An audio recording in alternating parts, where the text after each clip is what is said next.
Caso real en Michoacán, el comedor de castigo, 1883. Bienvenido a este espacio donde la historia guarda silencio y los registros oficiales dejan más preguntas que respuestas. Antes de comenzar, te invito a escribir en los comentarios desde qué lugar nos estás escuchando y si este relato te encuentra de día o en plena noche. Nos interesa saber hasta dónde llegan estas historias y en qué momento del tiempo vuelven a cobrar vida. En este canal exploramos casos reales, desapariciones y misterios ocurridos en distintas ciudades de México. Relatos que fueron ocultados, ignorados o simplemente olvidados con los años. Si te atraen las historias oscuras basadas en hechos reales y quieres seguir descubriendo estos archivos silenciados, suscríbete al canal y activa la campana para no perderte ninguno de nuestros relatos. Ahora sí, acompáñanos en esta historia. Caso real en Michoacán, el comedor de castigo, 1883. Capítulo 1. La mesa donde se castigaba con hambre. En el año de 1883, en el estado de Michoacán, en una hacienda grande dedicada a la producción de caña de azúcar llamada San Rafael, existía lugar en la cocina que todos los trabajadores temían. No era celda de castigo oscura, no era lugar donde se aplicaban azotes, era simplemente una mesa. Pero esa mesa representaba forma de tormento que era, en muchas formas, peor que violencia física. La mesa estaba ubicada en esquina más alejada de la cocina grande de la hacienda, lejos de las ventanas, en área que recibía poca luz natural. Era mesa pequeña, tosca, con capacidad para solo una o dos personas, y tenía propósito específico y terrible. Era el comedor de castigo.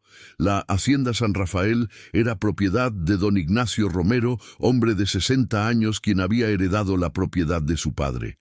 La hacienda empleaba aproximadamente 200 trabajadores, la mayoría en condición de servidumbre por deudas. Y don Ignacio gobernaba su hacienda con sistema de disciplina que era notoriamente cruel incluso para estándares de la época. Entre los trabajadores estaba niño de 11 años llamado Diego Vega. Diego había nacido en la hacienda en 1872. Su madre, Catalina, había sido trabajadora en servidumbre, quien había muerto cuando Diego tenía solo 6 años. Y desde entonces, Diego había trabajado en varios roles en la hacienda, principalmente ayudando en los campos y en las cocinas. Diego era niño delgado, callado, con ojos grandes y oscuros. Era conocido por ser trabajador diligente a pesar de su edad joven. Pero en marzo de 1883, Diego cometió infracción que cambiaría su vida para siempre. La infracción fue menor por cualquier estándar razonable. Diego había sido acusado de robar comida de la cocina. La realidad era que había tomado pequeño pedazo de pan que había sobrado después de que los trabajadores habían comido. Pan que de todas formas habría sido descartado. Pero el capataz de cocina, hombre llamado señor Campos, había visto esto como robo que necesitaba ser castigado, y el castigo que don Ignacio había prescrito era que Diego debía comer en el comedor de castigo durante una semana. «Una semana en esa mesa te enseñará a no tomar lo que no es tuyo», había dicho don Ignacio cuando pronunció la sentencia. Diego no había entendido completamente lo que esto significaba. Había visto a otros trabajadores sentados en esa mesa ocasionalmente. Sabía que era lugar de castigo, pero no había experimentado él mismo lo que implicaba. El primer día, cuando fue hora de comer, Diego fue llevado a la cocina. Mientras los otros trabajadores se sentaban en las mesas normales, donde se servía comida básica pero adecuada, Diego fue dirigido a la mesa de castigo en la esquina oscura. «Siéntate aquí», le había ordenado el señor Campos. «Y recuerda las reglas. No puedes levantar tu mirada del plato, no puedes hablar, y comerás lo que se te dé sin quejarte». Diego se había sentado, y entonces había visto lo que se le servía. No era la sopa de frijoles y tortillas que los otros trabajadores estaban comiendo. Era mezcla de sobras, pedazos de tortilla vieja y dura, restos de comida que había quedado pegada a ollas, cáscaras y partes desechadas de vegetales. Era comida que normalmente sería tirada o dada a los animales. Diego había mirado el plato con horror, pero sabía que no tenía opción. Comenzó a comer, forzando la comida en su boca, intentando no pensar en lo que estaba comiendo. Y durante toda la comida mantuvo sus ojos fijos en el plato como se le había ordenado. No podía mirar a los otros trabajadores. No podía mirar alrededor de la cocina. Solo podía mirar hacia abajo, a la comida repugnante frente a él. Era humillación diseñada para quebrar el espíritu, y era solo el primer día. La regla de mantener la mirada baja no era arbitraria, era diseñada específicamente para aumentar la humillación del castigo. Al forzar a la persona castigada a mantener sus ojos fijos en el plato, se le negaba la dignidad de contacto visual humano normal. Se le reducía a estado casi animal, comiendo sobras como perro mientras mantenía la cabeza baja en sumisión. Durante esa primera semana, Diego comió en el comedor de castigo 3 veces al día. Desayuno, comida, cena, y cada vez la comida era igualmente terrible. Sobras, restos, comida que apenas era comestible. Para el final de la semana, Diego había perdido peso visiblemente. Su rostro estaba más delgado. Tenía círculos oscuros bajo sus ojos y había desarrollado dolor de estómago constante de comer comida inadecuada. Pero entonces, en lugar de terminar su castigo como se había planeado originalmente, algo cambió. En el 7º día, Diego había cometido otra infracción menor. Había llegado tarde al trabajo en el campo porque había estado enfermo durante la noche, probablemente debido a la comida terrible que había estado comiendo. Pero el capataz de campo no había aceptado esta excusa, y don Ignacio, informado de esta segunda infracción, había decidido extender el castigo de Diego. Claramente 1 semana no fue suficiente para enseñarte disciplina, había dicho. Continuarás comiendo en el comedor de castigo hasta que demuestre que has aprendido tu lección. No especificó cuánto tiempo sería esto, y esta vaguedad, esta falta de fecha de finalización definida, se convertiría en aspecto crucial del tormento de Diego, porque lo que comenzó como castigo de 1 semana se extendería a 2 semanas, luego a 1 mes, luego a 2 meses, y continuaría mes tras mes, durante 11 meses completos. Y durante esos 11 meses, Diego comería solo sobras, comida inadecuada y deficiente en nutrientes esenciales. Y mantendría sus ojos fijos hacia abajo, negándose la luz natural, el contacto visual, las vistas normales del mundo alrededor de él. Era experimento involuntario en los efectos de desnutrición severa y privación sensorial. Y las consecuencias serían devastadoras y permanentes. Pero en ese primer mes nadie, ni siquiera Diego mismo, entendía completamente lo que estaba por venir. Solo sabía que estaba hambriento constantemente, que la comida que se le daba era repugnante, y que cada día en el comedor de castigo era tortura de forma diferente, pero no menos real que castigo físico. La mesa en la esquina oscura de la cocina, el plato de sobras, la prohibición de levantar la mirada. Estos elementos simples se combinarían para crear forma de abuso, que dejaría a Diego Vega marcado para toda su vida. Y su historia, cuando finalmente fue contada, expondría no solo crueldad de don Ignacio Romero, sino también ignorancia médica de la época sobre efectos de desnutrición, y conduciría a cambios en cómo se entendían y trataban las deficiencias nutricionales. Pero todo eso estaba aún por venir. En marzo de 1883, Diego era simplemente niño de 11 años, sentado solo en mesa de castigo, comiendo sobras, manteniendo sus ojos fijos hacia abajo y preguntándose cuándo terminaría su sufrimiento. Capítulo 2. El sistema de degradación alimentaria. El comedor de castigo en la Hacienda San Rafael no era invención nueva de don Ignacio. Había sido establecido por su padre años antes como forma de disciplina, pero don Ignacio lo había refinado y lo usaba con frecuencia mayor que su padre jamás había hecho. El sistema operaba con reglas específicas que habían sido codificadas durante años. Y aunque Diego era víctima más prolongada del sistema, no era la primera ni la única persona quien había sufrido en esa mesa. Las reglas del comedor de castigo eran simples pero brutales. Primera regla: la persona castigada comía solo sobras. No comida fresca, no porciones normales.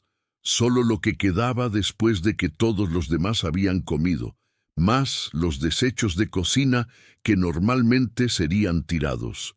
Segunda regla: la persona debía mantener su mirada fija en el plato durante toda la comida. Levantar los ojos, incluso brevemente, resultaba en extensión automática del castigo. Tercera regla: no se permitía hablar. La persona comía en silencio completo. Cuarta regla: la persona comía sola, aislada de otros trabajadores. Esto maximizaba la humillación y el aislamiento social.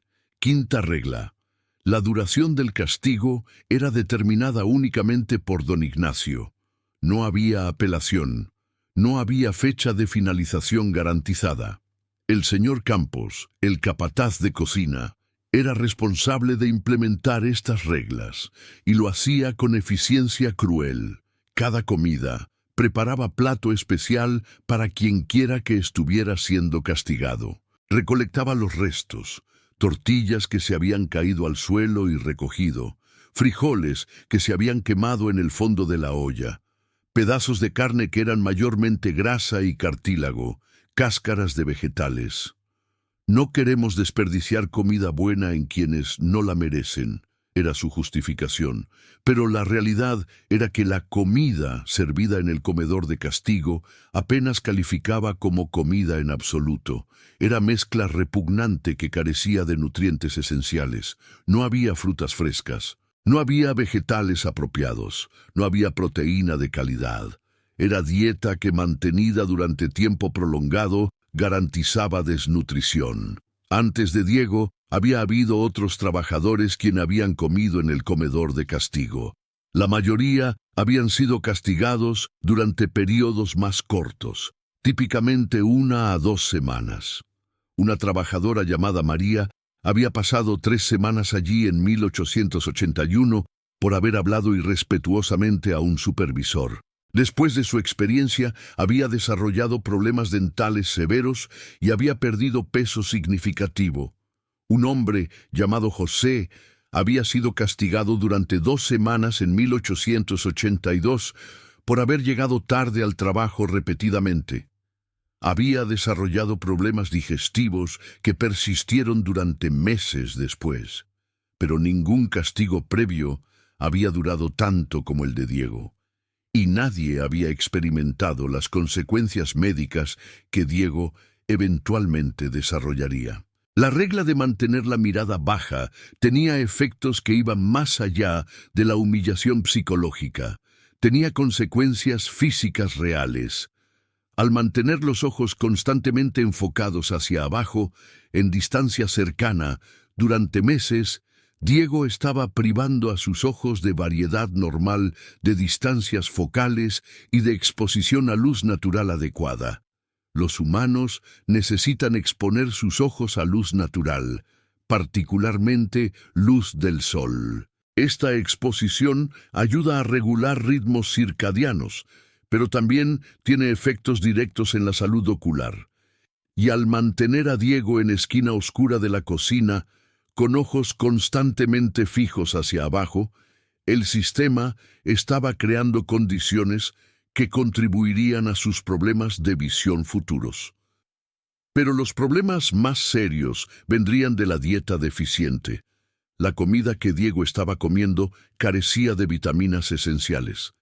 Particularmente, carecía de vitamina A, esencial para la salud ocular. La deficiencia conduce a xeroftalmia, condición que causa sequedad extrema de los ojos y eventualmente puede conducir a ceguera. Vitamina C, esencial para síntesis de colágeno. La deficiencia conduce a escorbuto, con síntomas incluyendo encías sangrantes, debilidad y problemas con curación de heridas. Vitaminas B, esenciales para función nerviosa y producción de energía. La deficiencia puede causar fatiga extrema, problemas neurológicos y anemia. Proteína adecuada, esencial para crecimiento y mantenimiento de tejidos. La deficiencia en niño conduce a desnutrición proteico-energética, retrasando crecimiento y debilitando el sistema inmune. Durante el primer mes en el comedor de castigo, los efectos de estas deficiencias comenzaron a manifestarse gradualmente en Diego. Perdió peso rápidamente, su rostro se volvió demacrado, sus mejillas se hundieron, sus ojos parecían más grandes en su rostro ahora delgado. Desarrolló letargo, estaba constantemente cansado. Trabajar en los campos se volvió cada vez más difícil. Sus encías comenzaron a sangrar. Era señal temprana de escorbuto, aunque nadie en la hacienda lo reconocía como tal. Y comenzó a tener problemas con su visión, aunque inicialmente eran sutiles. Las cosas se veían ligeramente borrosas en la distancia. Tenía dificultad viendo en luz tenue. Otros trabajadores notaban el deterioro de Diego. Lo veían cada día, volviéndose más delgado, más débil, más enfermo. Una trabajadora llamada Isabel, quien había conocido a la madre de Diego, estaba particularmente preocupada. «El niño se está muriendo lentamente», había dicho a otros trabajadores. «Alguien necesita decir algo a don Ignacio». Pero otro trabajador, hombre mayor llamado Roberto, la había advertido. «Si hablas contra decisión de don Ignacio, terminarás en esa mesa tú misma. Es mejor mantenerse callado». Y así, la mayoría de los trabajadores observaban en silencio, horrorizados pero impotentes, mientras Diego continuaba su descenso hacia enfermedad severa. El señor Campos, quien veía a Diego 3 veces al día durante las comidas, también notaba el deterioro. Pero su respuesta era culpar a Diego en lugar de cuestionar el sistema. «Si el niño está enfermo, es porque es débil», había dicho. «El castigo está funcionando, está aprendiendo humildad». Era lógica retorcida que confundía sufrimiento físico con mejora moral, y era actitud que permitiría que el abuso de Diego continuara durante meses más. Para el tercer mes, abril de 1883, Diego apenas era reconocible como el niño que había sido antes del castigo. Había perdido aproximadamente 1/4 de su peso corporal. Sus costillas eran visibles a través de su camisa. Sus brazos eran delgados como palos, y su visión continuaba deteriorándose. Pero aún era capaz de ver lo suficientemente bien para trabajar, así que nadie consideraba que fuera problema médico serio. Era solo cuestión de tiempo antes de que las deficiencias nutricionales causaran daño que ya no podría ser ignorado. Pero ese momento aún estaba meses en el futuro. Y hasta entonces, Diego continuaría sentándose en la mesa de castigo, comiendo sobras, manteniendo sus ojos fijos hacia abajo, sufriendo en silencio. Capítulo 3. 11 meses de deterioro gradual. A medida que los meses pasaban, de marzo de 1883 a febrero de 1884, el cuerpo de Diego Vega se deterioraba de formas cada vez más visibles y alarmantes. Cada mes traía nuevos síntomas, nuevas señales de que algo estaba terriblemente mal. Pero el sistema de castigo continuaba sin interrupción, y don Ignacio rechazaba todas las sugerencias de que el castigo de Diego debía terminar. Mes 1 y 2. Marzo-abril 1883. pérdida de peso rápida, fatiga constante, encías sangrantes. Diego comenzó a tener dificultad manteniéndose despierto durante el día. Caía dormido mientras trabajaba, lo cual resultaba en más castigo. Mes 3, mayo 1883. Desarrollo de problemas de piel. La piel de Diego se volvió seca y escamosa. Desarrolló pequeñas heridas que sanaban muy lentamente. Sus labios se agrietaban y sangraban. Estos eran signos de deficiencias de vitaminas B y C. Mes 4, junio 1883. Primeros problemas serios con visión. Diego comenzó a quejarse de que tenía dificultad viendo en la noche. Era señal de deficiencia de vitamina A, que afecta la capacidad de los ojos de ajustarse a luz baja. Cuando trabajaba en campos después del atardecer, tropezaba frecuentemente. Mes 5, julio 1883. Desarrollo de dolor en sus articulaciones. Sus rodillas y tobillos le dolían constantemente. Caminar se volvió difícil. Esto era resultado de escorbuto que afectaba tejido conectivo en sus articulaciones. Mes 6, agosto 1883. Problemas dentales severos. Varios de los dientes de Diego comenzaron a aflojarse. Sus encías estaban constantemente inflamadas y sangrantes. Comer se volvió doloroso, lo cual significaba que comía aún menos de las escasas sobras que se le daban. Mes 7, septiembre 1883. Deterioro continuo de visión. Los ojos de Diego comenzaron a dolerle. Estaban constantemente secos e irritados. Desarrolló sensibilidad extrema a la luz. Cuando estaba expuesto a luz solar, sus ojos le ardían. Mes 8, octubre 1883. Desarrollo de edema en sus piernas y pies. Sus extremidades inferiores comenzaron a hincharse. Era señal de desnutrición proteico-energética severa. Caminar se volvió aún más difícil. Mes 9, noviembre 1883. Pérdida parcial de visión. Diego comenzó a tener áreas en su campo visual donde no podía ver nada. Era como si hubiera manchas oscuras permanentes en su visión. Esto era resultado de xeroftalmia severa, sequedad extrema de los ojos causada por deficiencia de vitamina A. Mes 10, diciembre 1883. Debilidad extrema. Diego apenas podía trabajar. Pasaba la mayoría de su tiempo sentado o acostado, demasiado débil para moverse mucho. Su peso había caído a aproximadamente la mitad de lo que debería ser para un niño de su edad. Mes 11, enero 1884. Ceguera parcial completa. Diego había perdido visión en aproximadamente la mitad de su campo visual. Y en las áreas donde aún podía ver, su visión era extremadamente borrosa. Ya no podía trabajar en absoluto. Durante estos 11 meses había habido múltiples intentos de otros trabajadores de intervenir en nombre de Diego. Isabel, la trabajadora quien había conocido a la madre de Diego, había suplicado al señor Campos en múltiples ocasiones. «El niño se está muriendo», había dicho. «Por favor, deje que coma comida normal. Por favor, termine este castigo». Pero el señor Campos había sido inflexible. «Mis órdenes vienen de don Ignacio, y él no ha indicado que el castigo debe terminar». En octubre de 1883, grupo de trabajadores había intentado presentar petición formal a don Ignacio, pidiendo que terminara el castigo de Diego. La petición había sido firmada por más de 50 trabajadores.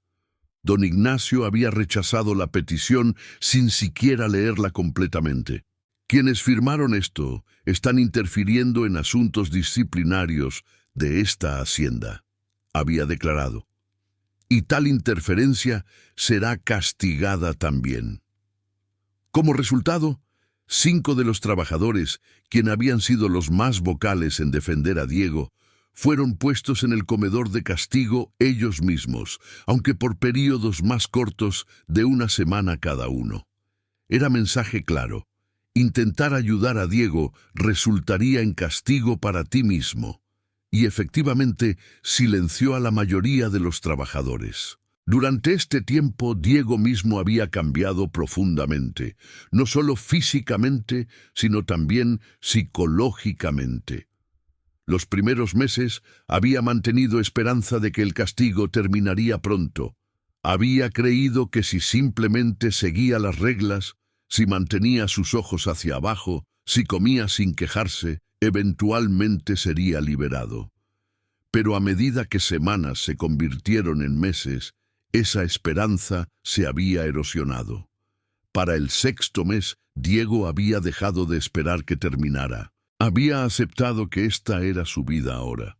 La mesa de castigo, las sobras, la mirada perpetuamente hacia abajo, la oscuridad de la esquina de la cocina. Había desarrollado disociación como mecanismo de afrontamiento.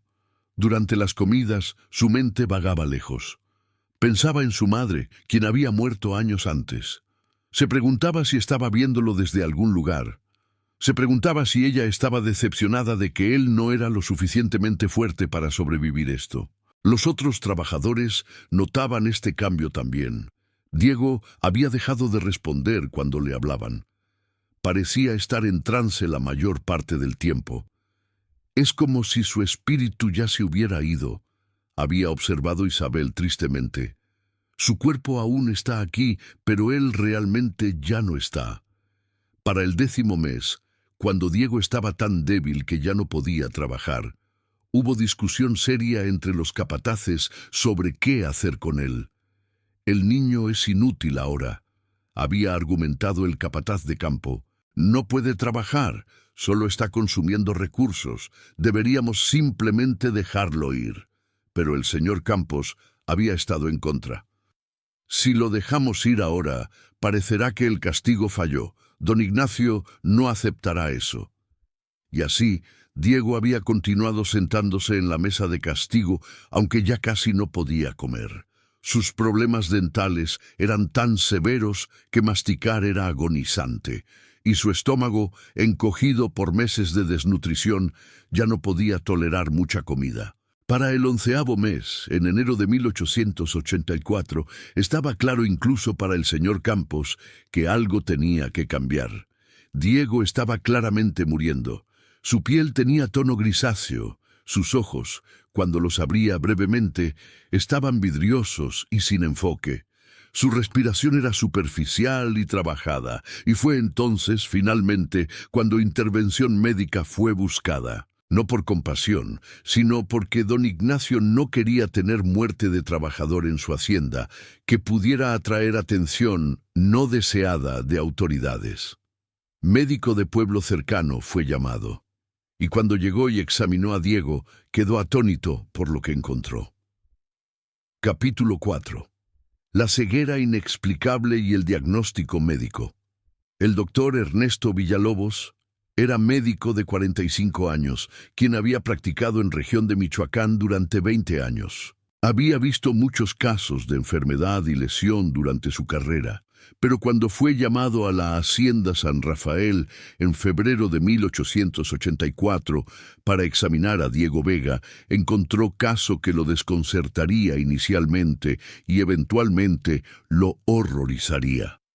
Cuando el doctor llegó a la hacienda, fue llevado a ver a Diego, quien ahora estaba confinado a cama en los barracones de trabajadores, demasiado débil para moverse. El doctor Villalobos había visto inmediatamente cuán gravemente enfermo estaba el niño. Diego era esqueleto cubierto de piel. Cada hueso era visible. Sus mejillas estaban tan hundidas que su rostro parecía calavera. Sus ojos estaban hundidos profundamente en sus órbitas. ¿Cuánto tiempo ha estado enfermo este niño?, había preguntado el doctor. Aproximadamente 11 meses, había respondido el señor Campos. Pero solo se volvió realmente malo en los últimos meses. El doctor había comenzado su examen, y con cada minuto que pasaba, su expresión se volvía más grave. Los signos vitales de Diego eran extremadamente débiles. Su pulso era rápido e irregular. Su presión arterial era peligrosamente baja. Su temperatura corporal era subnormal. Su piel estaba seca, escamosa y cubierta de pequeñas heridas que no sanaban. Sus encías estaban severamente inflamadas y sangrantes. Varios dientes estaban flojos. Sus articulaciones estaban hinchadas y sensibles. Sus piernas y pies mostraban edema severo. Cuando el doctor presionaba la piel, dejaba huella profunda que tardaba minutos en desaparecer. Pero lo que más alarmaba al doctor eran los ojos de Diego. Cuando el doctor examinó los ojos de Diego con luz, notó inmediatamente que algo estaba profundamente mal. Las córneas estaban opacas en lugar de claras. Había áreas de ulceración en las superficies de los ojos. Y cuando probó la visión de Diego, descubrió que el niño había perdido visión en aproximadamente 60% de su campo visual. ¿Puedes ver mi mano?, había preguntado el doctor, sosteniendo su mano a la izquierda de Diego. No, señor, había susurrado Diego con voz débil. ¿Y ahora? El doctor movió su mano al centro del campo visual de Diego. Un poco, es borroso. ¿Y ahora?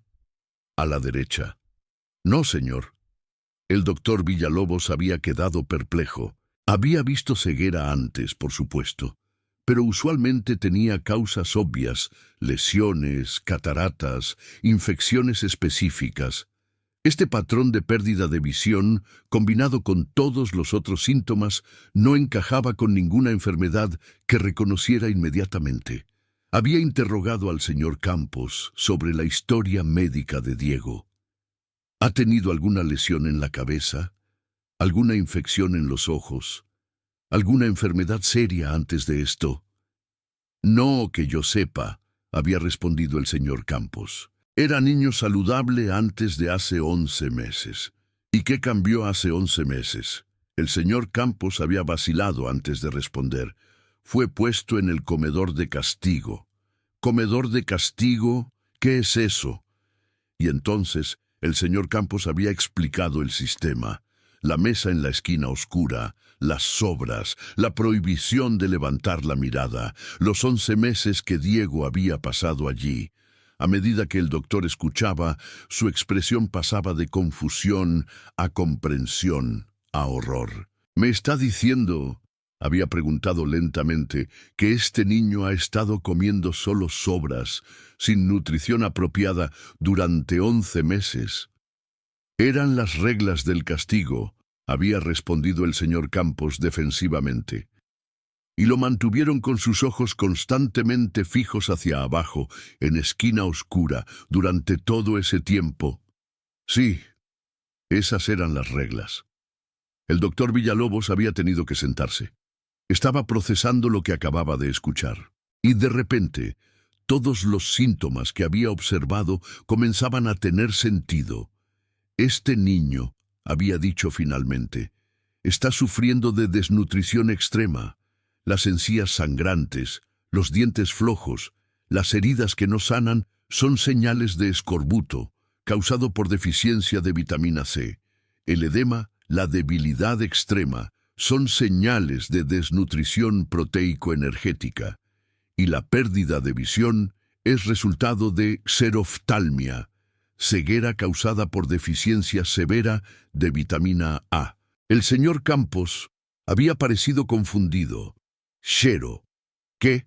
Xeroftalmia, había repetido el doctor. Es condición donde los ojos se secan extremadamente debido a falta de vitamina A en la dieta.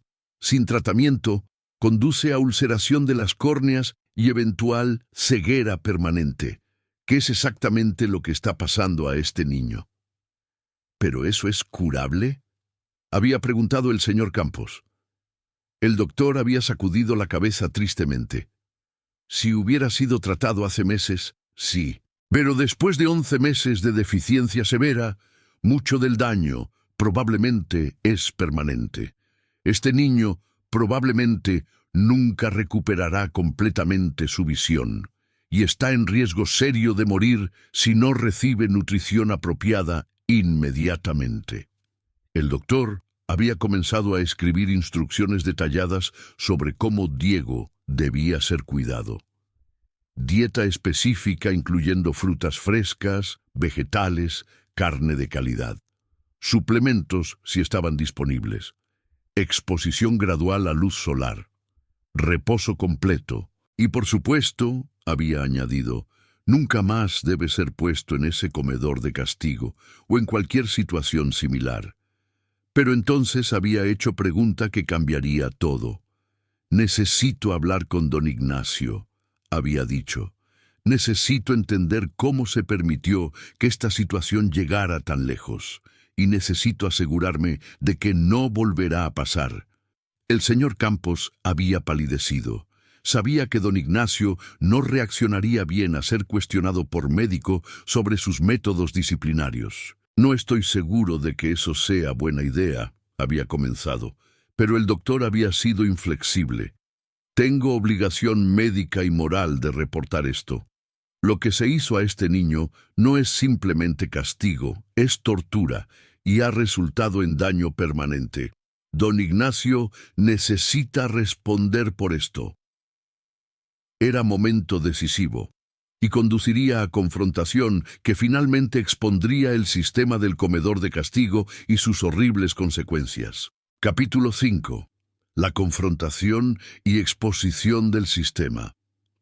La reunión entre el doctor Ernesto Villalobos y don Ignacio Romero tuvo lugar en la oficina de don Ignacio más tarde ese mismo día. Y desde el principio fue claro que sería confrontación, no conversación. El doctor había entrado con su bolsa médica y sus notas sobre el caso de Diego. Don Ignacio estaba sentado detrás de su escritorio grande, con expresión de irritación por haber sido interrumpido. «Doctor», había saludado don Ignacio fríamente, «entiendo que ha examinado al niño. Espero que pueda tratarlo rápidamente para que pueda volver al trabajo». El doctor Villalobos había colocado sus notas en el escritorio. «Don Ignacio, ese niño no volverá al trabajo por mucho tiempo, si es que alguna vez puede. Está severamente desnutrido. Tiene escorbuto, xeroftalmia y múltiples otras condiciones causadas por 11 meses de privación nutricional extrema. Ha perdido 60% de su visión, probablemente permanentemente». Don Ignacio había fruncido el ceño. «Exagera, doctor. El niño estaba siendo disciplinado, eso es todo. No fue privado de comida. Se le dio comida en cada comida». «¿Sobras? ¿Desechos de cocina? ¿Eso llama usted comida?», había respondido el doctor con voz elevándose. «Don Ignacio, lo que usted llama disciplina, yo lo llamo tortura sistemática. Y ha resultado en daño permanente a niño de 12 años, quien estaba bajo su cuidado». «Cuidado con su tono, doctor», había advertido don Ignacio. «Está hablando con propietario de esta hacienda, y tengo derecho absoluto de disciplinar a mis trabajadores como considere apropiado». «Usted no tiene derecho», había contraargumentado el doctor, «de causar daño médico permanente a niño por infracción menor. Y lo que es más, tengo obligación legal de reportar esto a las autoridades. Lo que ha hecho constituye abuso que va más allá de cualquier estándar aceptable, incluso en sistema de hacienda». Era amenaza directa, y don Ignacio la había reconocido como tal. Su expresión había cambiado. La irritación había dado paso a cálculo frío. «Doctor Villalobos», había dicho con voz controlada, «creo que no entiende completamente su posición. Soy hombre influyente en esta región. Tengo amigos en gobierno local, en policía, en el sistema judicial. Si intenta causar problemas para mí, encontrará que su práctica médica puede sufrir de formas inesperadas». Era amenaza clara, pero el doctor no se había dejado intimidar. «Don Ignacio», había respondido, «soy médico. Mi primera obligación es al bienestar de mis pacientes, y ese niño es mi paciente ahora. No permitiré que más daño le sea causado, y no permitiré que este sistema continúe. Reportaré esto sin importar las consecuencias para mí». Don Ignacio había estudiado al doctor durante largo momento. Entonces había suspirado. «Muy bien. Si insiste en hacer esto difícil, Entonces considere esto. Si reporta esto, ¿qué cree que pasará? Tal vez haya investigación, tal vez haya algo de publicidad, pero al final no pasará nada, porque así es como funciona el mundo. Los hombres de mi posición no son castigados por cómo disciplinan a sus trabajadores. Tal vez tenga razón, había admitido el doctor. Tal vez no hay consecuencias legales para usted, pero habrá consecuencias de otros tipos. Cuando la gente escuche sobre lo que hizo a ese niño, su reputación sufrirá. Otros hacendados lo verán como cruel incluso por sus estándares, y eso tendrá costo. Era apelación diferente, y don Ignacio había parecido considerarla. Además, había continuado el doctor, tengo obligación de documentar este caso médicamente. Diego Vega es ejemplo perfecto de lo que desnutrición prolongada puede hacer al cuerpo humano, particularmente a los ojos. Su caso será valioso para la ciencia médica, y esa documentación existirá permanentemente, con su nombre adjunto a ella como el hombre responsable. Esto finalmente pareció llegar a don Ignacio. La idea de ser recordado en literatura médica como perpetrador de tal crueldad era evidentemente desagradable para él. «¿Qué es lo que quiere, doctor?», había preguntado finalmente. «Quiero varias cosas», había respondido el doctor Villalobos. «Primero, que el comedor de castigo sea abolido inmediatamente. Segundo, que Diego reciba tratamiento médico apropiado a mi cargo, sin costo para él. Tercero, que sea liberado de cualquier deuda de servidumbre y permitido irse de esta hacienda si así lo elige cuando se recupere. Y cuarto, que usted permita que yo realice exámenes médicos regulares de todos los trabajadores en esta hacienda para asegurar que no hay otros casos de desnutrición o abuso». Don Ignacio había considerado estas demandas. Eran costosas, tanto en términos financieros como de autoridad, pero reconocía que el doctor tenía palanca. «Accedo a sus términos», había dicho finalmente, «con una condición, que mantenga discreción sobre este asunto. No quiero publicidad innecesaria». El doctor había negado con la cabeza. «No puedo prometer silencio completo, documentaré el caso médicamente, pero no buscaré activamente publicidad más allá de eso. ¿Es aceptable?». Don Ignacio había asentido con renuencia. «Es aceptable». Y así, el acuerdo fue alcanzado. El comedor de castigo sería abolido. Diego recibiría tratamiento, y el caso sería documentado para registro médico. Pero aunque don Ignacio había accedido a estos términos, el doctor sabía que más acción era necesaria, porque había descubierto durante su examen de la hacienda que Diego no era la única víctima del sistema de don Ignacio. Había examinado a otros trabajadores y había encontrado señales de desnutrición en varios de ellos. No tan severa como Diego, pero presente. Había encontrado trabajadores con escorbuto temprano, trabajadores con señales de deficiencias vitamínicas, trabajadores quienes estaban siendo alimentados inadecuadamente. Y había decidido que necesitaba reportar esto de todas formas, a pesar del acuerdo con don Ignacio, porque el problema era más grande que un niño en una hacienda. Era problema sistémico que necesitaba ser expuesto. En marzo de 1884, el doctor Villalobos escribió reporte médico detallado sobre el caso de Diego Vega. El reporte, titulado «Seroftalmia y escorbuto resultantes de desnutrición prolongada, caso de niño de 12 años sujeto a castigo alimentario», describía en detalle médico los síntomas de Diego, el progreso de sus enfermedades y las causas subyacentes. El reporte fue publicado en Revista Médica Mexicana en mayo de 1884, y aunque no nombraba a don Ignacio específicamente, proporcionaba suficientes detalles que cualquiera familiarizado con la situación podría identificar la hacienda. La publicación causó controversia en comunidad médica. Muchos médicos habían visto casos similares, pero no habían entendido las causas subyacentes.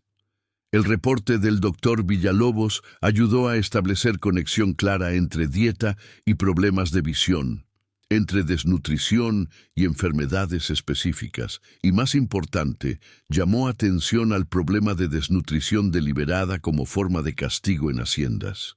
Comenzó conversación sobre derechos de trabajadores, sobre obligaciones de empleadores y sobre rol de profesión médica en exponer abuso. Pero, ¿qué pasó con Diego Vega? ¿Se recuperó de su terrible experiencia? Capítulo 6. El legado de Diego y las reformas médicas. Durante los meses siguientes a su examen inicial, en febrero de 1884, Diego Vega recibió tratamiento médico intensivo bajo supervisión del doctor Ernesto Villalobos.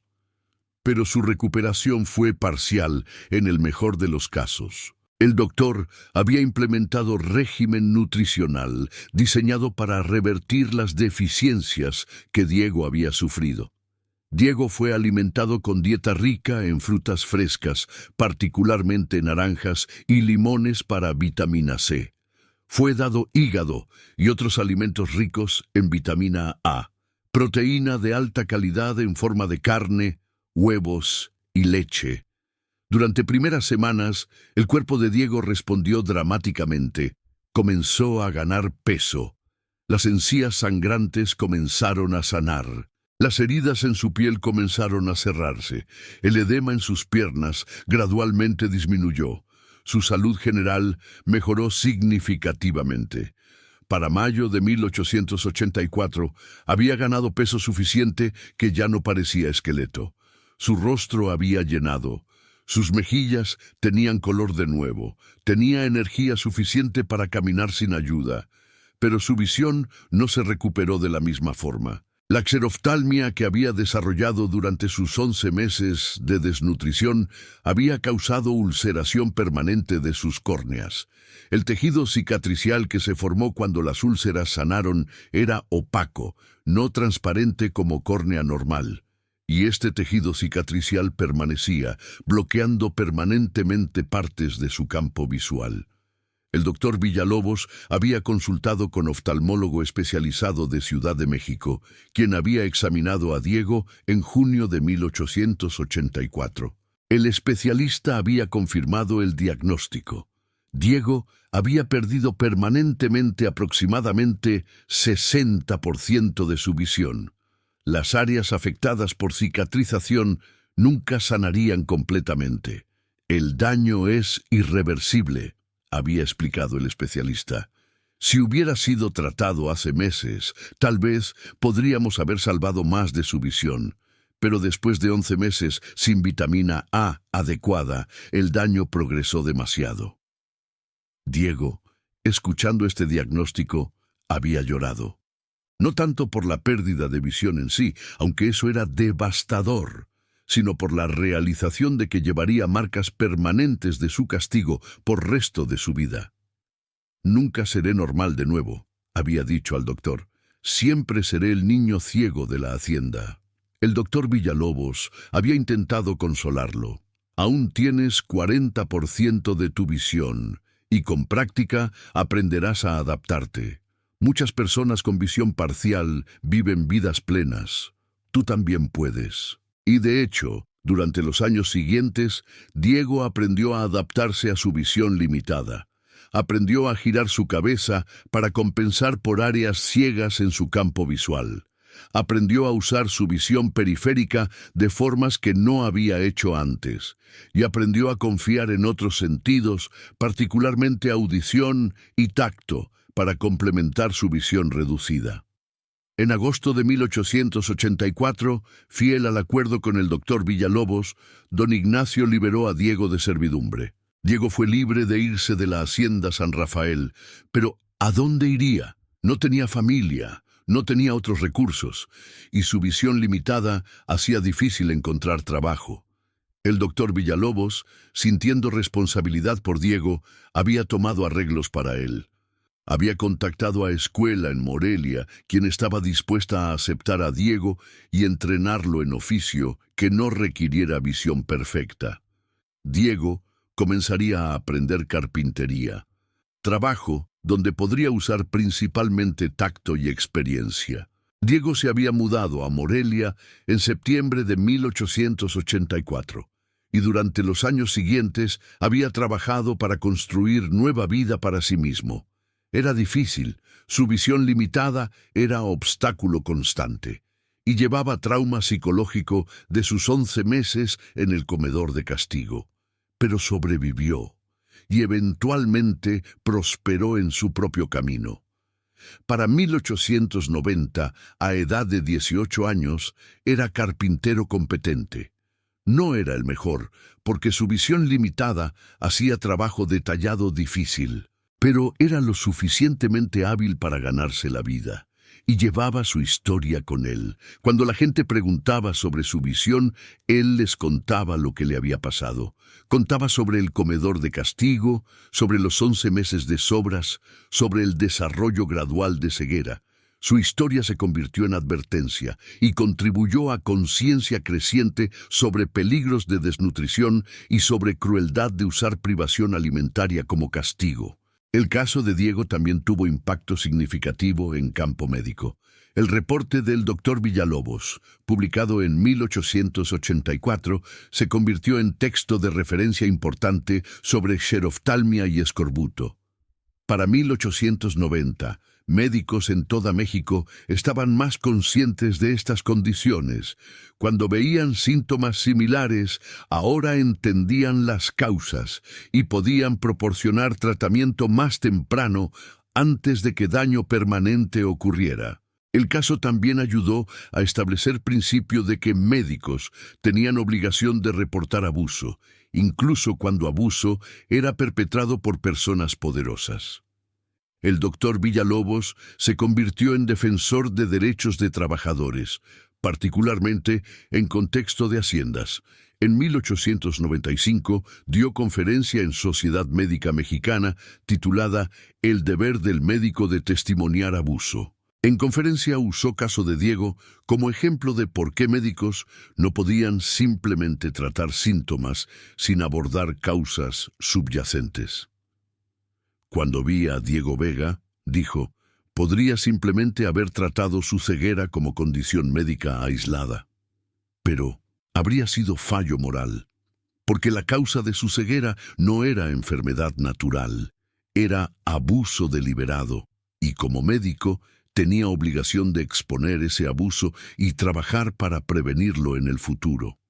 La conferencia fue influyente y contribuyó a desarrollo de códigos éticos médicos que específicamente requerían a médicos reportar señales de abuso. El comedor de castigo mismo, en la Hacienda San Rafael, fue abolido después del acuerdo con el doctor Villalobos. La mesa fue removida de la cocina, y aunque otras formas de castigo continuaron en la hacienda, nunca más fue usada privación alimentaria sistemática. Otros hacendados en región, escuchando sobre caso de Diego, también comenzaron a reconsiderar sus prácticas disciplinarias. Algunos abolieron sistemas similares que habían tenido. Otros simplemente los usaron menos frecuentemente. No era reforma perfecta. El sistema de hacienda en sí, con trabajadores en servidumbre por deudas y hacendados con poder casi absoluto, continuaría durante décadas más. Pero fue paso pequeño hacia reconocer que incluso trabajadores tenían derechos básicos, incluido derecho a nutrición adecuada. Diego Vega vivió hasta 1942, muriendo a edad de 70 años. Durante su vida, había hablado públicamente sobre su experiencia en múltiples ocasiones. En 1920, había dado entrevista a periódico en Morelia, donde contó su historia en detalle. Pasé 11 meses mirando hacia abajo a plato de sobras, había dicho en entrevista. Y durante ese tiempo perdí mi visión. Pero también aprendí algo importante. Aprendí que el cuerpo humano necesita más que solo calorías para sobrevivir, necesita nutrientes específicos, y cuando esos nutrientes son negados, las consecuencias pueden ser permanentes. Vivo cada día con recordatorio de lo que me pasó, había continuado. Cada vez que intento leer y no puedo porque las palabras están en área ciega de mi visión. Cada vez que tropiezo con algo porque no pude verlo. Cada vez que alguien me pregunta sobre mi visión. Todo eso es recordatorio. Pero también es recordatorio de por qué importa que hablemos sobre abuso, porque si no hubiera sido por Dr. Villalobos, quien tuvo coraje de confrontar a don Ignacio, quien tuvo coraje de documentar mi caso y hacerlo público, nada habría cambiado. Podría haber muerto en esa hacienda, y otros niños podrían haber sufrido lo mismo que yo. Cuando Diego murió en 1942, dejó pequeño legado para escuela en Morelia, donde había aprendido carpintería. El legado fue usado para establecer fondo que proporcionaría entrenamiento vocacional para jóvenes con discapacidades visuales. Y su historia continúa siendo contada hoy. Es citada en cursos de ética médica como ejemplo de obligación de médico de abogar por pacientes vulnerables. Es citada en Historia de Nutrición como uno de primeros casos bien documentados de xeroftalmia, causada por deficiencia de vitamina A. Y es citada en Historia de Trabajo como ejemplo de formas de abuso que ocurrieron bajo sistema de Hacienda. En 2015, Memorial Pequeño fue erigido en Morelia, dedicado a Diego Vega y todos los trabajadores quienes sufrieron bajo sistema de Hacienda. El memorial incluye descripción de caso de Diego y placa con inscripción. En memoria de Diego Vega, 1872-1942, quien perdió su visión, pero ayudó a otros a ver la verdad sobre abuso y desnutrición.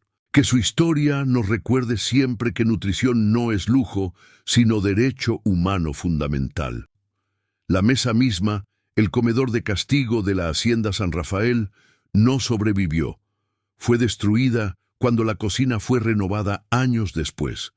Pero su legado permanece como recordatorio de cómo instrumentos simples, lugares ordinarios, pueden convertirse en sitios de tormento cuando son usados por aquellos que ven castigo como más importante que humanidad. Y la historia de Diego nos enseña lecciones que permanecen relevantes más de 140 años después. Que nutrición adecuada no es privilegio, sino necesidad. Que castigo que causa daño permanente no es disciplina, sino abuso. Y que médicos, maestros y todos los profesionales tienen obligación de hablar cuando ven injusticia, sin importar cuán poderoso sea el perpetrador. Si te gustó esta historia y quieres conocer más casos reales de abuso a través de privación alimentaria en México del siglo XIX, de cómo desnutrición fue usada como herramienta de castigo y de los profesionales médicos valientes quienes expusieron tales abusos, suscríbete y activa la campanita. Cada semana traemos historias documentadas que exploran aspectos más oscuros de historia, pero también lecciones vitales sobre nutrición, salud y derechos humanos fundamentales. Historia de Diego nos enseña que el cuerpo necesita más que calorías para sobrevivir, que privación de nutrientes esenciales puede causar daño permanente y que tenemos obligación de proteger a los más vulnerables del abuso que viene disfrazado como disciplina. Comparte esta historia, recuerda el nombre de Diego Vega y honra su memoria asegurando que nutrición adecuada sea reconocida como derecho humano básico que nunca debe ser negado como forma de castigo. El descubrimiento y documentación del caso de Diego Vega tuvo repercusiones que se extendieron mucho más allá de la Hacienda San Rafael y del campo de medicina en México. Su caso se convirtió en uno de ejemplos más citados de xeroftalmia nutricional en literatura médica internacional del siglo XIX. En 1886, 2 años después de la publicación inicial del reporte del Dr. Villalobos, el caso fue citado en revista médica británica The Lancet. El artículo, escrito por oftalmólogo londinense, quien había leído sobre el caso, discutía la conexión entre dieta y salud ocular. El caso del niño mexicano Diego Vega, escribió el doctor británico, proporciona evidencia clara e innegable de que privación de nutrientes específicos puede conducir a ceguera. Esto tiene implicaciones no solo para entendimiento de enfermedades oculares, sino también para nuestras políticas sobre nutrición en prisiones, orfanatos y otras instituciones donde individuos vulnerables son alimentados por otros. El artículo condujo a exámenes de prácticas alimentarias en instituciones británicas y se encontró que muchas prisiones y orfanatos estaban proporcionando dietas que, aunque técnicamente proporcionaban calorías suficientes, carecían de nutrientes esenciales. Como resultado, reformas fueron implementadas. Dietas fueron enriquecidas con frutas y vegetales frescos. Casos de escorbuto y xeroftalmia en estas instituciones disminuyeron dramáticamente en años siguientes. El caso de Diego también fue estudiado por investigadores pioneros en campo de nutrición, quienes estaban comenzando a identificar y entender vitaminas. En 1890, científico holandés Christian Eijkman estaba investigando beriberi, enfermedad causada por deficiencia de tiamina, vitamina B1. Había leído sobre caso de Diego y notó paralelos. Enfermedad causada por dieta deficiente, síntomas específicos relacionados con deficiencia específica. El trabajo de Eijkman eventualmente contribuiría a descubrimiento de vitaminas como clase de nutrientes, y el caso de Diego fue citado como uno de ejemplos tempranos que habían señalado hacia existencia de estos nutrientes esenciales. En 1912, cuando Frederick Hopkins publicó su trabajo pionero sobre factores alimentarios accesorios, lo que llamaríamos vitaminas, mencionó caso de Diego como ejemplo histórico de enfermedad por deficiencia.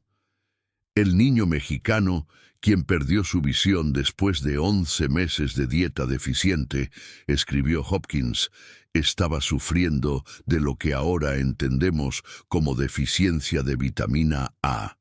Su caso, documentado hace casi 30 años, anticipó nuestro entendimiento moderno de nutrición esencial. Más allá de impacto científico, el caso de Diego también tuvo influencia en reformas sociales relacionadas con derechos de trabajadores y tratamiento de personas en instituciones.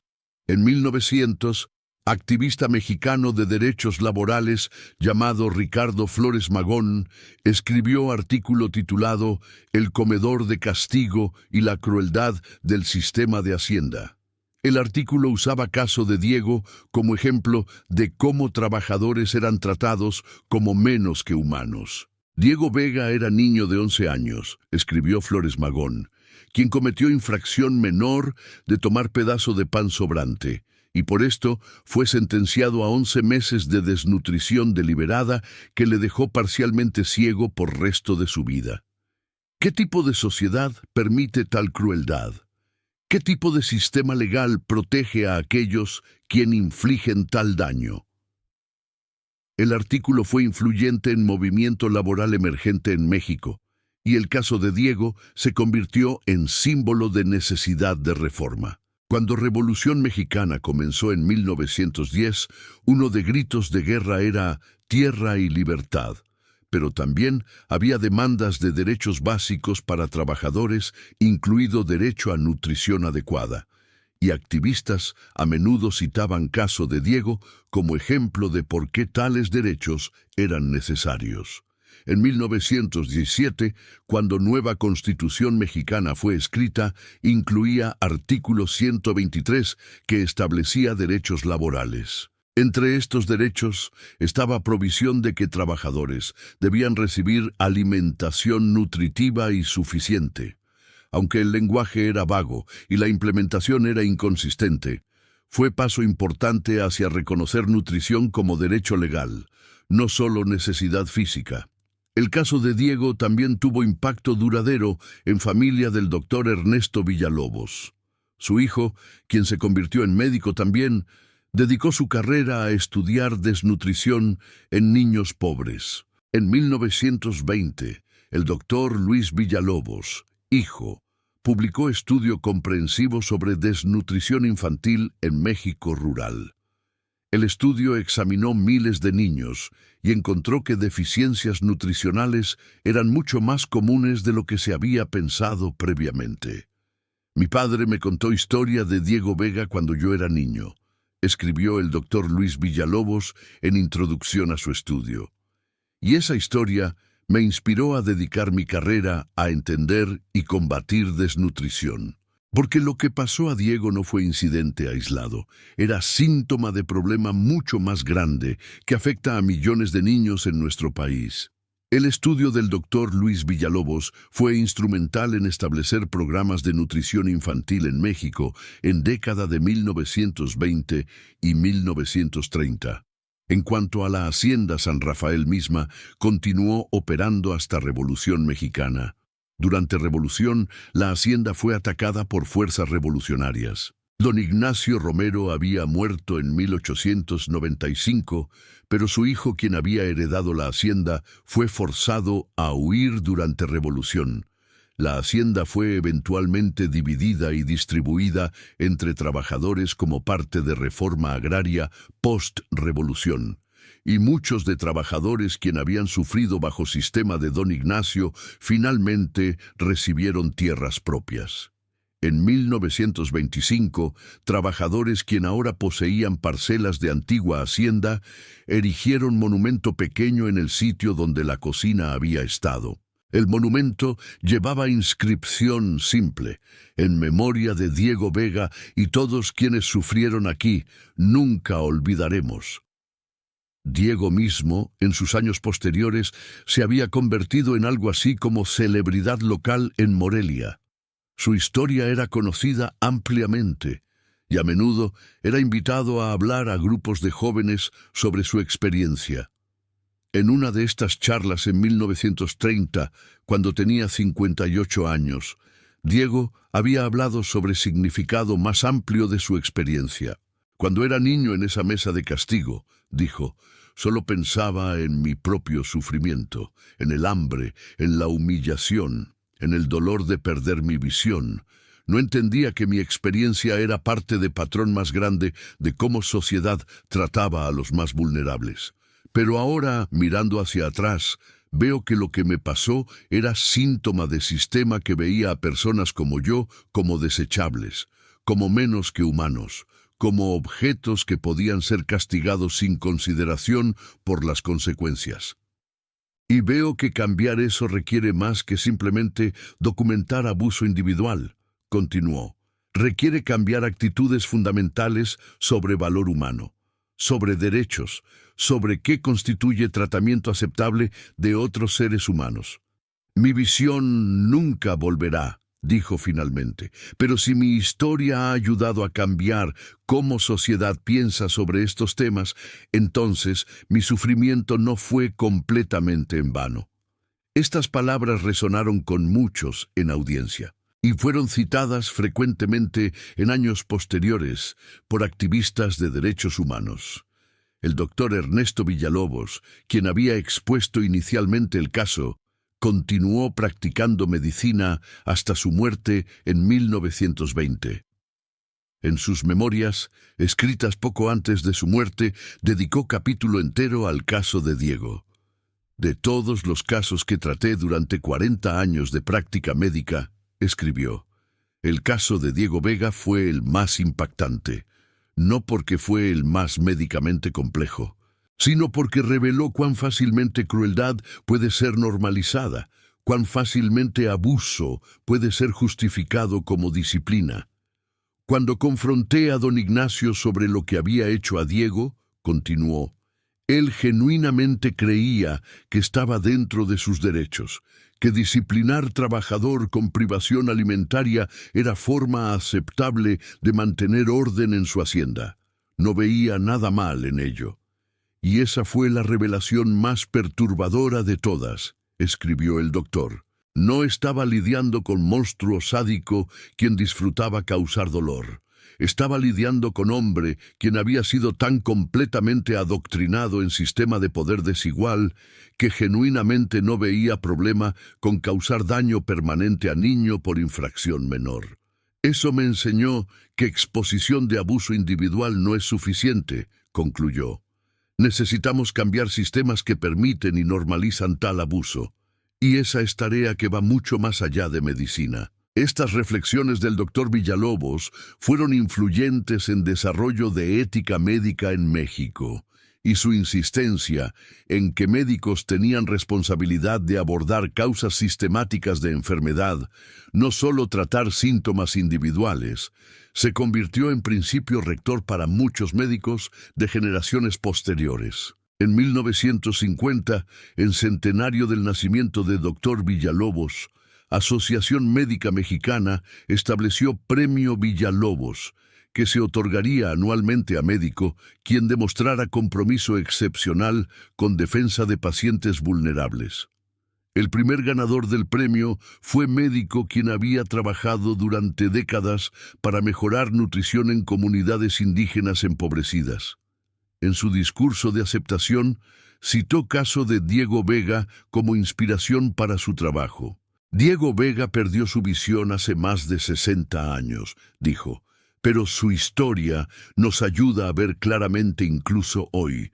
Nos ayuda a ver conexión entre pobreza y desnutrición, entre poder desigual y abuso, y entre testimonio médico y justicia social. El caso de Diego también tuvo impacto duradero en cómo instituciones alimentaban a aquellos bajo su cuidado. Hospitales, escuelas, prisiones, todos comenzaron a prestar más atención a contenido nutricional de dietas que proporcionaban. En 1940, cuando México estableció primer Programa Nacional de Nutrición, uno de objetivos declarados era prevenir casos como el de Diego Vega, mediante asegurar que todos los niños tuvieran acceso a dieta nutritiva. Y en tiempos modernos, el caso continúa siendo relevante. Es citado en cursos sobre derechos humanos como ejemplo de cómo castigo puede cruzar línea hacia tortura. Es citado en educación nutricional como ejemplo de consecuencias de deficiencias vitamínicas. Y es citado en ética médica como ejemplo de obligación de médico de abogar por pacientes. En 2015, Organización Mundial de la Salud publicó reporte sobre deficiencia de vitamina A en países en desarrollo. El reporte mencionaba caso de Diego en su revisión histórica. El caso de Diego Vega en México en 1880s, notaba el reporte, fue uno de primeros casos bien documentados de ceguera causada por deficiencia de vitamina A. Más de 130 años después, deficiencia de vitamina A sigue siendo causa principal de ceguera prevenible en niños en países en desarrollo. La historia de Diego nos recuerda cuán urgente es este problema y cuán devastadoras pueden ser las consecuencias cuando nutrición adecuada es negada. La mesa de castigo puede haber sido destruida hace mucho tiempo, pero su legado persiste.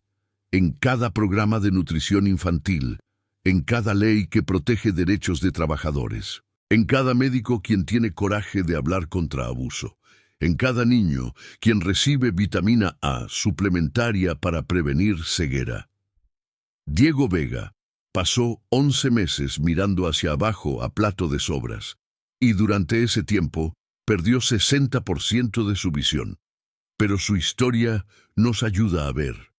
Nos ayuda a ver la importancia de nutrición, la crueldad de usar privación alimentaria como castigo, y la responsabilidad que todos compartimos de proteger a los más vulnerables. Esa es visión que permanece clara, incluso más de 140 años después de que Diego se sentó por primera vez en el comedor de castigo.